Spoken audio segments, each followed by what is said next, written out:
Hello दोस्तों, स्वागत है आप सभी का एक बार फिर से। आज के वीडियो में हम बात करेंगे कि कैसे आप आर्मी कैडेट कॉलेज को ज्वाइन कर सकते हैं। और आज का वीडियो स्टार्ट करने से पहले मैं आपको एसएसबी क्रैक एग्जाम्स के ऑनलाइन कोर्सेज के बारे में बताना चाहती हूँ।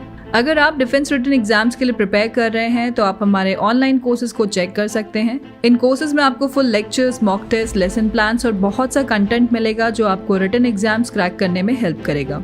इस कोर्स का लिंक आपको डिस्क्रिप्शन में मिल जाएगा। और आप हमारे mobile app SSB crack exams को गूगल प्ले स्टोर से भी डाउनलोड कर सकते हैं। एसीसी यानी कि army cadet college wing Indian military academy Dehradun की सियाचिन बटालियन को कहा जाता है। आर्मी कैडेट कॉलेज विंग में regular army, navy and air force के वो जवान ट्रेनिंग ले सकते हैं जिन्होंने एसीसी रिटन एग्जाम्स क्लियर करने के बाद एसएसबी इंटरव्यू में रिकमेंडेशन भी लिया हो। एसीसी के इतिहास की बात की जाए तो इनका इतिहास 80 साल तक जाता है, जिसमें इसके बैनर के नीचे से कई एल्यूमिनाई ट्रेनिंग करके निकले हैं। एसीसी की शुरुआत की बात करें तो 1929 में नौगांव छतरपुर एमपी में स्थित किच्चर कॉलेज में इसका गठन हुआ था और 1960 में इसका नाम बदलकर एसीसी कर दिया गया था। 1964 में एसीसी को पुणे के नजदीक घोरपड़ी में शिफ्ट करने का फैसला लिया गया था, जो कि ओटीआई यानी कि ऑफिसर्स ट्रेनिंग इंस्टीट्यूट का कैंपस था, जिसे ओटीए मद्रास में मर्ज किया गया था। आखिरी बार एसीसी को देहरादून स्थित आईएमए में उसकी 5th बटालियन के तौर पर जुलाई 1977 में शिफ्ट किया गया था। एसीसी में सिलेक्शन के लिए सोल्जर्स को एक रिटन टेस्ट देना होता है जो मिलिट्री ट्रेनिंग डायरेक्टरेट कंडक्ट कराती है और उसके बाद एसएसबी इंटरव्यू से गुजरकर मेडिकल्स को भी पास करना होता है। आईएमए में एसीसी विंग के पहले कोर्स में 40 जेंटलमैन कैडेट्स यानी कि जीसीस थे, जिसमें सिर्फ 15 जीसी किच्चर कॉलेज से थे।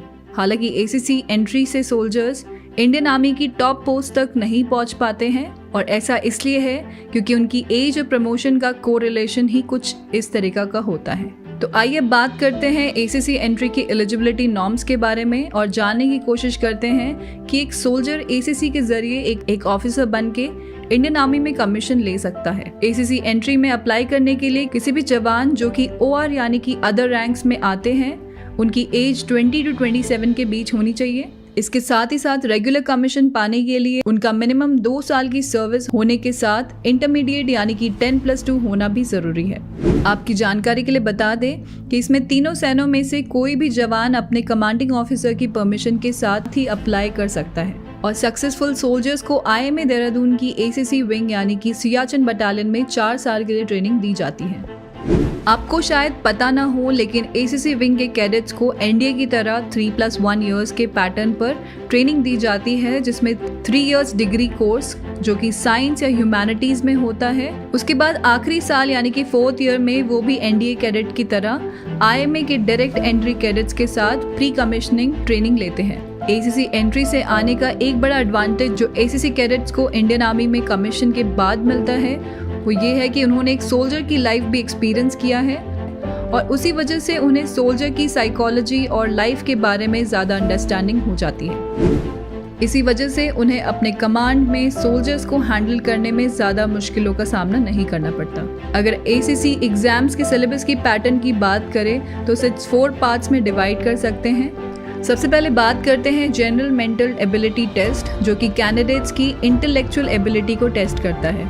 3 सेक्शन में डिवाइडेड इस पार्ट में 2 तरह के क्वेश्चंस आते हैं और वो आर्ग्यूमेंट और डेटा सफिशिएंसी। इसमें टोटल 150 क्वेश्चंस होते हैं, जहां हर क्वेश्चन 2 मार्क्स का होता है। इसके अंदर आने वाले 3 सेक्शंस के नाम हैं reasoning ability, verbal, non verbal reasoning और न्यूमेरिकल एबिलिटी। आइए अब बात करते हैं अगले पार्ट की टेस्ट की, जिसका नाम है जनरल अवेयरनेस। और इस टेस्ट में कैंडिडेट की जनरल अवेयरनेस को टेस्ट किया जाता है और पता लगाने की कोशिश की जाती है कि उसने अपने एरिया के पास के एनवायरनमेंट के बारे में कितनी जानकारी है। इस सेक्शन में 150 क्वेश्चंस होते हैं और उसकी मार्किंग 2 मार्क्स ईच होती है। आगे बढ़ते हैं और देखते हैं थर्ड टेस्ट की तरफ, जिसका नाम है इंटरैक्टिव कम्युनिकेशन इंग्लिश। और इस टेस्ट में कैंडिडेट की इंग्लिश लैंग्वेज की नॉलेज के साथ ही साथ उनकी कम्युनिकेशन स्किल को भी देखा जाता है। इस पार्ट में 2 पेपर्स होते हैं और पहला पेपर में 120 ऑब्जेक्टिव टाइप क्वेश्चंस होते हैं, जिनकी मार्किंग 1 मार्क्स और ड्यूरेशन 1 आवर होता है। वहीं second part of descriptive type questions होते हैं और इसका ड्यूरेशन 2 घंटे का होता है। आइए बात करते हैं आखिरी टेस्ट, जिनका नाम है एकेडमिक कंटेंट टेस्ट और इसका सिलेबस मैथमेटिक्स, जनरल साइंस और ह्यूमैनिटीज को मिलाकर बनता है। इसमें टोटल 150 क्वेश्चंस आते हैं जिनकी मार्किंग 2 मार्क्स ईच होती है। जो जवान एसीसी रिटन एग्जाम्स क्लियर करते हैं उन्हें एसएसबी इंटरव्यू के लिए बुलाया जाता है और रिकमेंडेड कैंडिडेट्स की मेरिट लिस्ट जारी की जाती है और ऑर्डर ऑफ मेरिट के बेसिस पर कैंडिडेट्स को ज्वाइनिंग लेटर्स इशू की जाते हैं। तो ये थी बात एसीसी एंट्री के सिलेक्शन प्रोसेस की।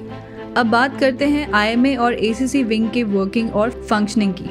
आर्मी कैडेट कॉलेज विंग यानी कि सियाचिन बटालियन की, जिसकी कमांड बाकी बटालियंस की तरह कर्नल रैंक के ऑफिसर की जगह एक 1 स्टार रैंक के ऑफिसर्स यानी कि एक ब्रिगेडियर के हाथों में दी जाती है। सियाचिन बटालियन में 3 कंपनीज और 3 पल्टन्स हैं और बटालियन के एकेडमिक डिपार्टमेंट को प्रिंसिपल हेड करता है और वहीं एकेडमिक कोर्सेज में ह्यूमैनिटीज और साइंस स्ट्रीम की पढ़ाई की जाती है जिसे प्रोफेसर या एसोसिएट प्रोफेसर्स लीड करते हैं। सो आई होप आप लोगों को ये एसीसी एंट्री और उसके सिलेक्शन प्रोसीजर के बारे में ये इन्फॉर्मेटिव वीडियो पसंद आया होगा। तो इस वीडियो को लाइक करना ना भूलें और दूसरे जवानों के साथ ज़रूर शेयर करें ताकि उन्हें भी ये इंपॉर्टेंट जानकारी मिल सके। For latest update do not forget to subscribe to our SSB crack exams channel and I will see you in the next video. जय हिंद।